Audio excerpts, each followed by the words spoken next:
UPSC exam की तैयारी करते हैं तो कैंडिडेट्स अपने कोर्स की पढ़ाई तो पूरी कर लेते हैं, लेकिन जो पढ़ाई की है वो लंबे समय तक याद नहीं रख पाते हैं। कैंडिडेट्स मेहनत तो खूब करते हैं लेकिन नतीजे वैसे नहीं आ पाते जैसे उन्होंने सोचा होता है। ये फर्क तैयारी करने के तरीके के कारण होता है। दरअसल कैंडिडेट पढ़ाई और तैयारी के लिए अपने आप को किस तरह से तैयार करता है और पढ़ा हुआ लंबे समय तक कैसे याद रखना है, ये बहुत मायने रखता है। क्या आप भी किसी विषय को बार बार पढ़ते हैं फिर भी आपको वह याद नहीं होता? क्या आपने जो याद किया है वह आप बहुत जल्दी भूल जाते हैं? तो आज की वीडियो में हम कुछ ऐसी ट्रिक्स के बारे में जानेंगे जिन्हें यूज करके आप पढ़ा हुआ कभी नहीं भूलेंगे। नमस्कार, स्वागत है आपका मिशन जेपीएससी के हमारे यूट्यूब चैनल पर। अगर आप हमारे चैनल पर पहली बार आए हैं तो हमारे चैनल को सब्सक्राइब करना ना भूलें।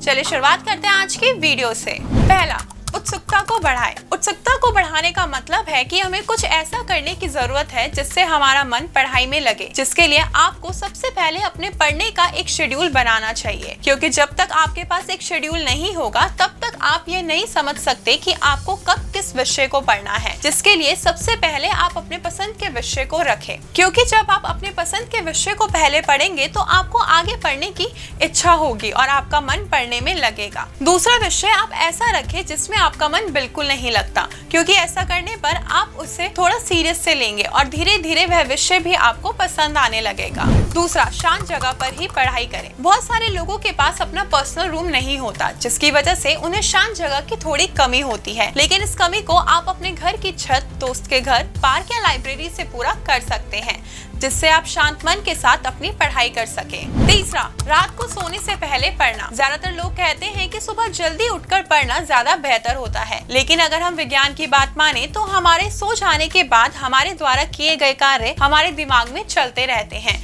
जिसकी वजह से हमें सपने आते हैं। अब इसी नियम को अगर हम उन विषयों को समझने में इस्तेमाल करें जो कि हमारे लिए सबसे कठिन है, कि सुबह जब आप सोकर उठेंगे तो आपको वह टॉपिक अच्छी तरह से समझ आ जाएंगे। चौथा, विषय को अपनी जिंदगी के साथ जोड़कर समझें। कई बार हम किसी विषय को समझने की कोशिश करते हैं लेकिन वह हमें समझ ही नहीं आते, तो ऐसे विषयों को आप अपनी लाइफ या किसी ऐसी चीज के साथ जोड़कर देखें जो आपको पसंद हो। इससे वह चीज आपको हमेशा याद रहेगी और वह टॉपिक भी क्लियर हो जाएगा। पढ़े हुए चैप्टर्स को दोहराना। जिस प्रकार रेगुलरिटी से हमें चीजें पसंद आने लगती है, उसी प्रकार जब आप किसी चैप्टर को दोहराएंगे तो वह चैप्टर आपको ज्यादा अच्छी तरह से समझ आएगा और साथ ही वह आपको याद भी हो जाएगा, जिससे आपको उस चैप्टर से क्वेश्चन पूछे जाने पर आप डिटेल्स के साथ उसका जवाब दे सकेंगे और एग्जाम में ज्यादा अच्छे नंबर भी ला सकेंगे। दोस्तों, अगर आपको हमारा ये वीडियो पसंद आया हो तो इसे दोस्तों के साथ भी जरूर शेयर करें, और अगर आपके पास हमारे लिए कोई सवाल है तो उसे कमेंट में लिखकर हमें जरूर बताएं। आपसे जल्दी मुलाकात होगी एक नए टॉपिक पर, एक नए वीडियो के साथ। देखते रहिए मिशन जेपीएस। नमस्कार।